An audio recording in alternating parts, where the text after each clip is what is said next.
پھر آگے فرمایا ہے کہ یہ اس کتاب کی آیتیں ہیں جو حق واضح کرنے والی ہے، یعنی یہ کتاب حق کو واضح کر دیتی ہے۔ سچا پکا دین ہے، یہ سچے پکا کلام ہے، یہ وہ کتاب جو حق کو واضح کر دے۔ یہ کتاب اللہ تعالیٰ کا کلام ہے، اور یہ کیا واضح کرتی ہے کہ حرام حلال کو واضح کر دیتی ہے، حدود اور احکامات کو بتا دیتی ہے کہ حد کیا ہے۔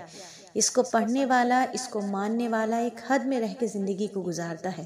شریعت ایک حد سکھاتی ہے۔ زندگی کے 24 گھنٹے میں بندہ اپنی بندگی کے مقام پر رہتے ہوئے اس حد کے اندر رہتا ہے۔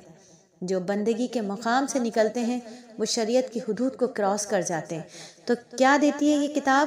یہ حق کو واضح کرتی ہے، یہ حلال اور حرام کی تمیز دیتی ہے۔ یہ ہر منصب پر زندگی کے 24 گھنٹے کی زندگی میں، ہماری زندگیوں کا جو 24 گھنٹے ہیں اس کے ایک ایک سیکنڈ پر ہمیں بتاتی ہے کہ یہ کام حلال ہے، یہ حرام ہے، یہ بول حلال ہے، یہ حرام ہے، یہ کھانا حلال ہے، یہ حرام ہے، یہ سوچ حلال ہے، یہ حرام ہے، یہ کردار حلال ہے، یہ حرام ہے، یہ کاروبار حلال ہے، یہ حرام ہے، یہ محبت حرام ہے، یہ حلال ہے۔ ہر لمحے پر ہمیں حد بتاتی ہے کہ کس منصب پر ہماری کیا حد ہے۔ ایک بیٹی ہیں تو ہماری کیا حد ہے، ایک بہن ہے تو ہماری کیا حد ہے، ایک بیوی ہے تو ہماری کیا حد ہے، ایک ماں ہے تو ہماری کیا حد ہے۔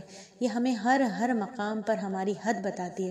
شریعت کی حدود میں رہ کر چلیں گے تو زندگی میں آنے والی چھوٹی سے چھوٹی خوشی بہت زیادہ سکون اور طمانینت دیتی ہے، جبکہ جب ہم شریعت کی حدود سے نکل جاتے ہیں تو بڑی سے بڑی خوشی بھی ہمیں خوشی نہیں دیتی۔